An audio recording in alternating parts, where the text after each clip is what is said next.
Sure, well. Oh, you're not in fully in, but not anyway, fully. we're all right. You're all right. Yeah. We've just been watching a video by the Curb. That's the name of their channel. Yeah. And you realise how can I don't. How can you put it? How can you say it? When you're young, I mean these two, well to us they're young. Yeah, to us. They'll consider themselves to be middle-aged, won't they? Yeah. And you can do things, you never even think about it. Yeah. And when you get to our age, you watch somebody like, and they're walking. Yeah. What they're packing to one day, it'd take us two. Oh, three videos. 3 at days. least 3 videos. 3 days to do all that they're packed into one day. I mean, a walk around Richmond is one day, and then a walk down to railway station along that path. And then they walk to that Kirby Abbey an abbey or somewhere, and walk back again. I mean, they set off, they had breakfast, and then you're watching them walk all over the place, and then miles. they call in at the railway station for tea at about 20 to 5. Yeah, something like that. They've been at it all day. They're walking. Finished up watching cricket in twilight, at the end of the day. And they're making plans for the future. Yeah. And when you get to our age, you think, well, we haven't got any plans. We haven't got a future. I mean, when we were younger, we used to say, oh, we'd like to live here, and oh, look at that house. We'd do that up. You're travelling along, walking, aren't you? Making plans.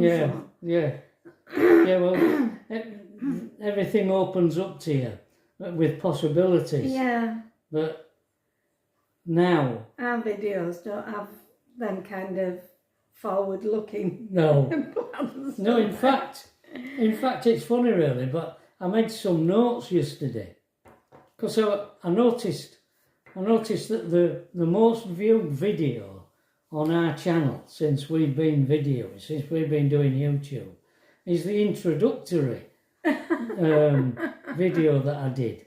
I think it probably one of the first videos I ever did, where I tell you about we're a retired couple, and we've sold us house, and we've bought a motorhome, and we're going to live in it, and we have a room here at Tracy's, and that explained things, and that's the most viewed video. And I thought, I wonder if it's time to sort of do a review of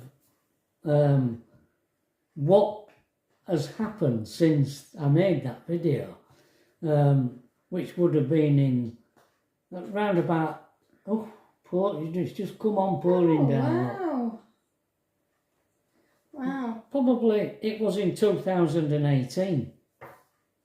I mean, we sold up in 16, but we didn't buy. We had a little camper van, and we didn't buy this motorhome that we're in now until 2018, when we part exchanged it. So I've done it from then. When we bought the motorhome. Yeah, 2018 when we bought the motorhome, and we arranged to move to have a room in Tracy's house. Prior to that, we had a static caravan over in Lincolnshire as a base, but we sold it and made us base here at Tracy's, because we were always of the firm belief we needed a base, where we could register for a doctor and all that. So, but I've just done some figures. Yesterday I worked out some figures which are quite interesting. how things have panned out since that day that we started doing this. I mean, for those of you who have been following us, we've been on quite a journey, haven't we? And you have been with us, because I started out telling you stories about what happened to me from leaving school, going right through all the jobs I had, and then meeting Pat and going out to Germany in army and meeting Pat, and Pat coming out to Germany and all that, and read those letters out, all those 300 letters, and then all the places that we've visited, and discussions we've had right here in this room. You've been with us through all that journey. And this is an interesting... I worked out that our income since 2018 has increased by 34%. That's our state pension and as pension credit, or pension savings credit. So it's gone up by 34%. But site fees have gone up by 68%. So actually double. So there's a difference there of 30%. 34%, exactly. Exactly double. Yeah. So there's a difference there of 30%. And I worked out as savings. I calculated what we had 2018 and what we've got now. And it is exactly a decrease of 30%. So the difference between us income and us expenses of 30% has married up perfectly with the decrease in our savings. So we've had to make up that 30% from savings. From savings, yeah. I thought, really interesting how that works out. That was from selling house. Yeah. So since, well, we sold it as 16 in 2016, but since 2018, that's how it's worked out. I don't think I could go back before that. No. Yeah. Wow. Yeah. So does that tell you anything? Does it? Away. Well, it tells me that we'll continue, at the very least, to consume 30% of our savings. Every year? Well, however you divide it up, whatever chunk of time you divide it up into, whether it's been 3 months, 6 months, a year, 2 years, that it'll have decreased by 30%. Right. Over that period of time. And that's always assuming that things don't get any worse than they actually are. Yeah. Which I've said they will. So even a 30% loss, a 30% decrease in savings is even optimistic. Wow. Yeah. You can tell I don't understand any of this, can't you? He tells me, but I can't envisage it in my mind. It don't go that far. Well, that's why he looks after all money, not me. Well, it would if I told you what the figures were, but I'm not going to. Yeah, you're not going to do that on here. No, I'm not. No, I don't blame you. I want some privacy in my life. I don't want them to know that it's dropped from 4 million down to 2. We wish. Oh yeah. Yeah. That'd be rather nice, wouldn't it? It would, wouldn't it? Although from what I understand about wealth, why am I saying that? Because it's not how much you've got. It's what you can do, what you do with it, and how you enjoy your life. I saw something recently. Oh heck, what was it? That reminded me that doesn't matter how much. I can't remember what I was watching now. I was watching something that did remind me that it was someone who did become wealthy. And it wasn't, he realised it had an ambition to become wealthy. Yeah. And he eventually became wealthy. But it wasn't he realised it wasn't the wealth that had made him happy. Was it the getting there? It won't Clarkson, was it? No. Clarkson, no. Yeah, I can't remember what it was. I've forgotten. I am sorry. Yeah, so I can't really expand on that. No. But heck, I watched a film last night. Tracy told me to watch it. What was it called? Zone of Interest. I don't know if you've ever seen it. She says my mum won't like it, but you will, Dad. Yeah, no, you won't have liked it. It was about it was the way it was done that made it, gave it impact. Yeah, that's what she said. She said you want to watch it with your headphones on. Because it's music. Because it's not necessarily music. What it was about a house, the commandant's house next door to Auschwitz.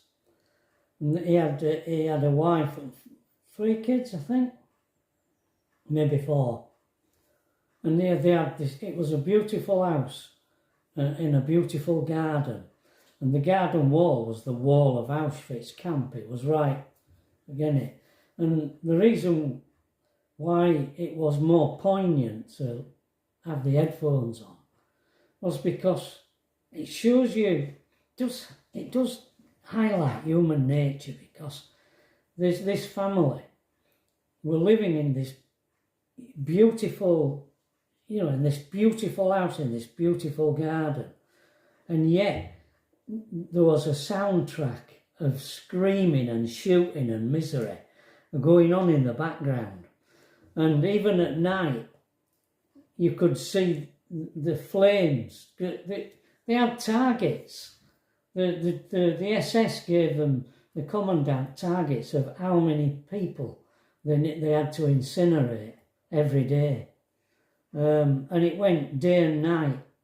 And you could see the flames from the furnace reflected through the curtains in the bedrooms on a night. And yet, his wife loved it there.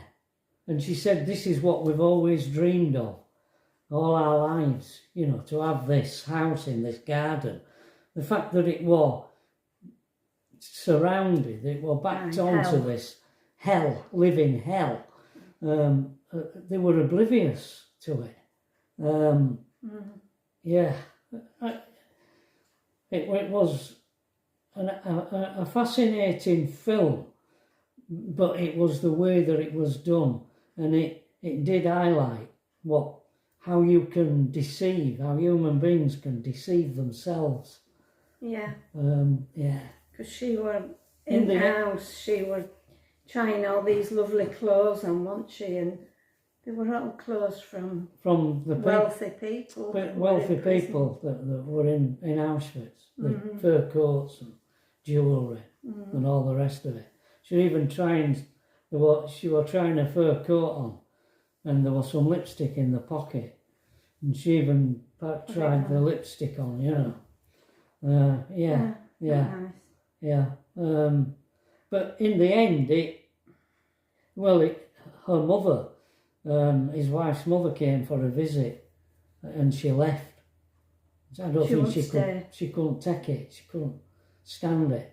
And even he, the commandant, at the end of the film, when he'd been to a meeting, because he was going to get posted to another place, but his wife didn't want to go. She wanted to stay there, and she said, "Well, you go, and I want to stay here. I don't want to go with you." So he persuaded the commandant to let him stay on proviso that he increased the number of people that he incinerated, and in the end, even he threw up. Even he was violently sick. But the thought of he was under pressure from the people, the army, the people he worked for, and he was also under pressure from his wife to stay where she wanted to stay there, and he had to agree then to do this. Yeah, interesting. Yeah. It's a bit like Boy in the Striped Pyjamas. Oh, our Tracy bought it for an anniversary. I think it was 15th anniversary. 50th or something. Yeah, could have been. Something like that. And she didn't know what it were about. She just saw it and thought it looked interesting. It looked interesting. So we went away in the van and played it in the van, didn't we? When it ended, we just looked at one another in disbelief, didn't we? Really? Yeah. And that was about someone who lived on edge of Auschwitz. It was, a family. Yeah. And they had a young son. And he used to go to fencing every day, didn't he? Made friends with talk to one of the little Jewish boys. Who persuaded him, he found a way to get in. Yeah, he said they played football with ball over thing, didn't they? And he said, I want to play football properly. Yeah. And he somehow got in. Yeah. And disguised himself in his pyjamas. Yeah, he did. Like one of the little Jewish boys. And it just so happened that the day he went in was the day they were going to incinerate that group of people, and he ended up walking in with them. Yeah, he did. They didn't know where they were going. No, he didn't. He hadn't a clue. I mean, well, when you're a young kid, you don't understand anything, do you? No, he just knew there was this little boy at the other side of the fence who wanted to play with him, and he hadn't anyone to play with, so he went. No. He found a way in. I don't know how. Yeah. But I can't remember. But his parents were devastated. But his dad won that. Well, doing it. Give him the order to do it. So he killed his own son. Yeah. Yeah. It were a bit of a shock, wasn't it, watching it? Because oh God, what's going to happen? Yeah, spit it out. Where else can you go to get such cheerful information, inspiring videos as ours? Yeah. Not for the faint-hearted, our videos, are they? No, I was sat watching Cats and Dogs. Oh, yeah. Fighting the world, the wicked cat. And doing my cross stitch. That's it. There's the contrast between me and Pat, perfectly summed up. I'm a lovey-dovey catty person and doggy person. And I'm morose. Oh. Oh dear. Yeah. Oh well. Well, we're still sat here and it's 20 to 12. Wow.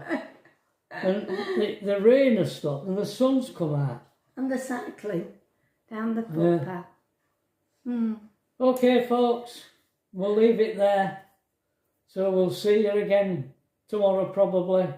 Hopefully, maybe. We can't make plans like they do on By the Curb. No. Bye. Bye.